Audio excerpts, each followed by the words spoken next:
Here we go. Good evening. How are you? Good. Good. So glad that you're here. Dan, I wanted to ask you, how has the 21-day training impacted your life in the past 21 days? It's hard to say being out of my environment, but from the environment I'm in, the feelings and the emotions I have, it's what I got to deal with back home quite much better. Reasons because we need to move out. Our relationship's been years of in and out of our house. We really haven't had a relationship for that period of time. I even sent her flowers for Valentine's Day and didn't really get a response because I didn't put my name on it. So I don't even know if she got who sent it, but she figured it out. But she never called me.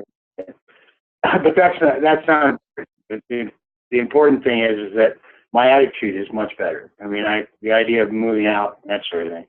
I'm calmer. I mean, obviously, I wrote a bunch of stuff down, but it doesn't really. You were asking me kind of how I felt about it versus the other programs. The first program, this relaxation technique that I did, it was, again, these programs were, one was for state of Washington, for DUI. The other program was to minimize my federal sentence dealing with transporting marijuana, which that's like, it all kind of comes together, in a lot of different ways. But I actually agreed to a program that they put me in was pretty intense. And it was good because I was under 5 years federal probation, and I could not have gotten through without what I went through with them. But the difference between what I went through the first time was we had laid in a room at one point after a class or whatever, and that was the only time they ever did any really relaxation or meditation. You suggested these things, but most of it was just about prayer and the AA program as a whole. But as far as self and things of that nature, I never really was able to do that. I read a book, I can't think of the author's name, but I read a book about a gentleman that was talking about space versus, there's more space than there is objects in the room kind of thing. And once I learned that, it was a lot easier for me to let energy flow through me. I couldn't see it going through my feet and out of my head because there was too much in here. It would get in the way.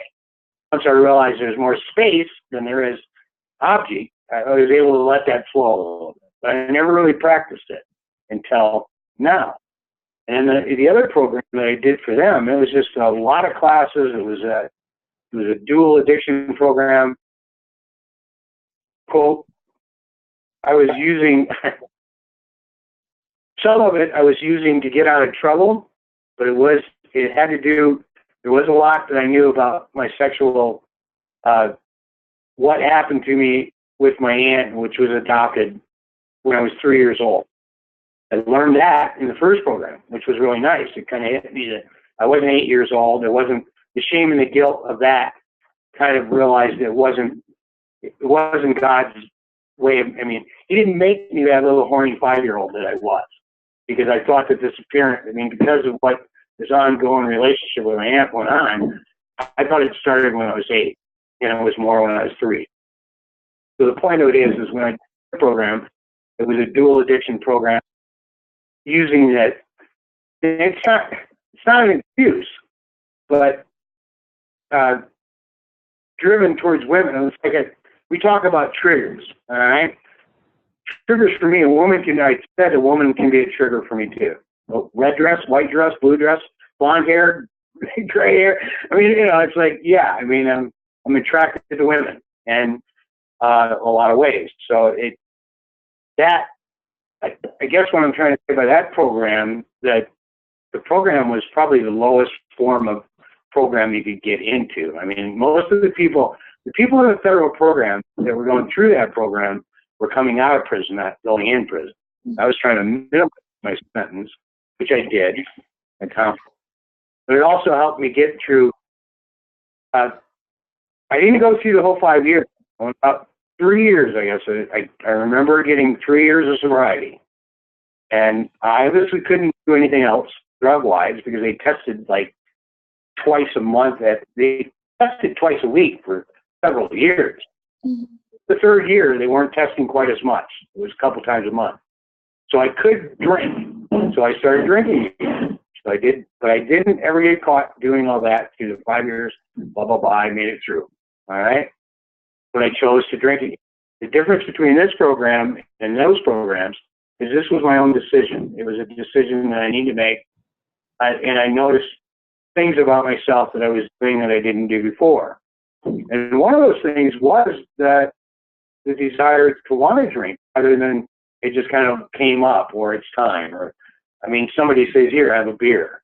It was like I was actually taking shots in the middle of the day just to calm down or get emotional. So what this program has done for me more than anything is take that anxiety away. And morning anxiety that I had, and I have it here just at home.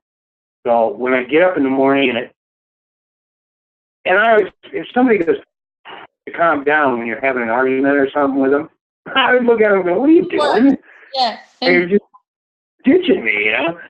Well, now I kind of understand that a little more. If I'm using that more. And that's one thing that it's really done for me.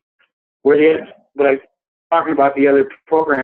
The second program didn't do anything with meditation. But what they did give me was that when I drink, errors don't occur.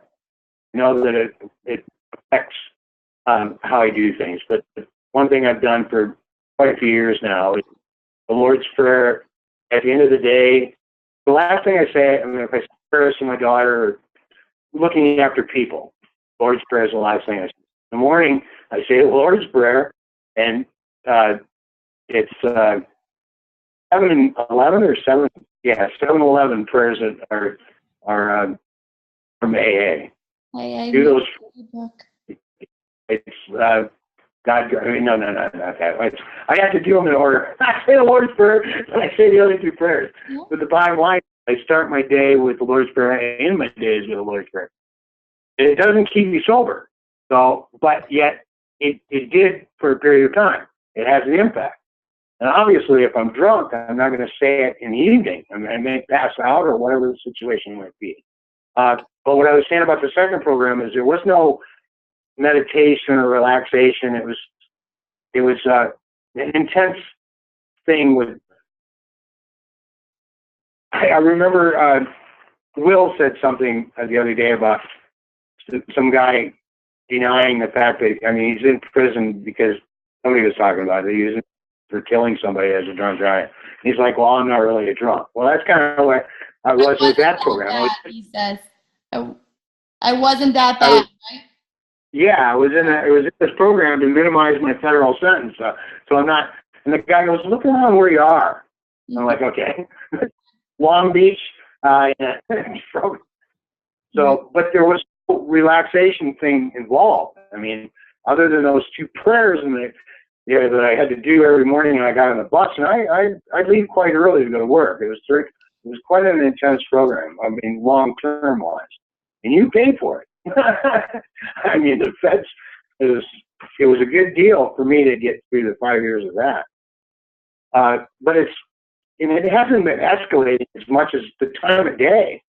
I never really drank in the middle of the day. That's something I did. So that coming about recently and having this kind of come into my lap through grace like it has was really, a universal thing that's there. But that program never taught. It was all about just meeting after meeting after meeting after meeting. I did have a God to do something and go somewhere and be active. Yes, that's what the program was doing. Right. Yep. So what did you like about this program more than you did the other two programs? And how will you use it in your day-to-day activities moving forward?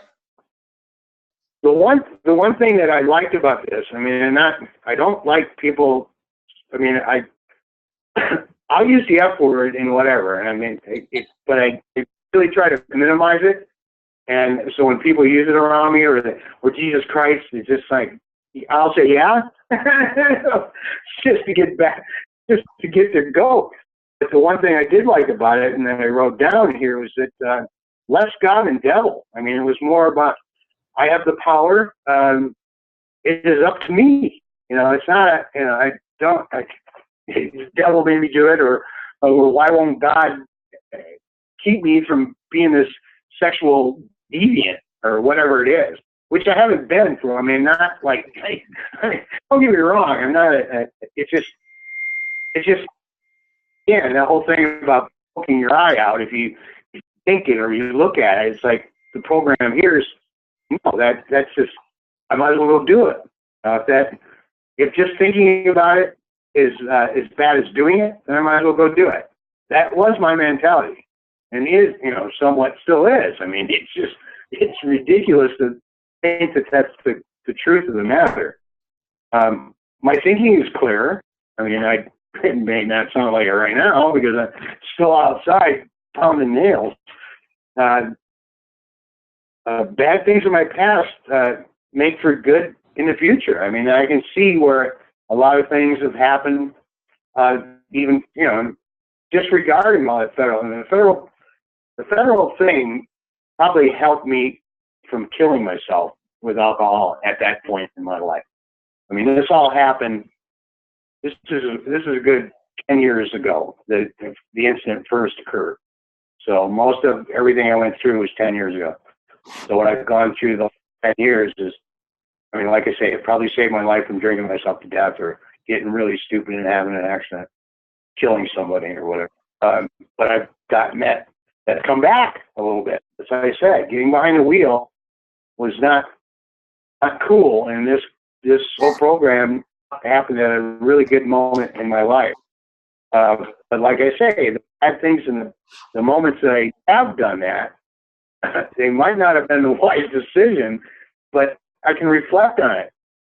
And just from the information I've gotten from you, I can see where if I think more about that, I'm less likely to do it again. Mm-hmm. Where before I just ignored it. I just like, okay, I didn't, I wasn't that bad. I wasn't drunk when I was, but it doesn't matter. It freaking doesn't matter. If somebody dies and it's their fault for driving in front of me, it doesn't even freaking matter. So do you think that the, from your past experience and trying to get sober and being taught the things you were in the past, that this program, do you think that you have enough tools right now to be able to go back home, to your other house and use these tools if things come up? Do you think that the 21 days were, enough time for you to really grasp some of the concepts? I know that one of the things that I had to do, even before they put me into the program and the whole incident occurred, they had me on some sort of pre-trial. They didn't sentence me yet. I mean, they did. They sentenced me, but they let me out of jail till sentencing date. Uh-huh. So at that time, I was without programs, and I knew that 90 days, meaning 90 days, 90 meetings in 90 days. It actually it does work, and it set me on a way to be able to survive. The 90 days is up. I've stayed sober. Now I'm going to drink. Well, no. Now you're going to do this program.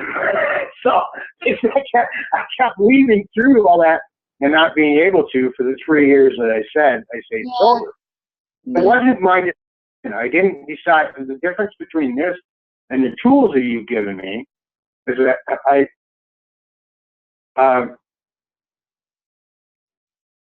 my inside, I mean, I don't know how to explain the feedback of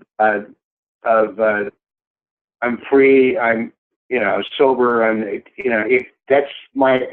that has more of an impact on me right now than most of the 90 days and 90 minutes, because you're not gonna. But again, it's got to be my decision not to drink anyways. And I don't want to say I don't wanna, because it's like you still kind of always want it. I mean, I don't know how to explain that either, but I got the willingness or the desire to screw up right isn't. It's just not there. It just doesn't. It doesn't feel right. I'm trying to say they have, but I do understand that the follow-up is important. Now, if I go home and Amy decides that I don't need to leave right away, and I stay there, I already know that where the meetings are, and I know I may have to go to them. Ideally, if I can get on a computer, I will, and I'll be a part of this still. Yeah. Because again, I don't know. I got to be home for a dentist appointment, so I'm not going to make it to 3 weeks. Somehow, I either got to get a tablet or a smartphone, and it might be a good idea for me. I don't know. That's what why I was asking you.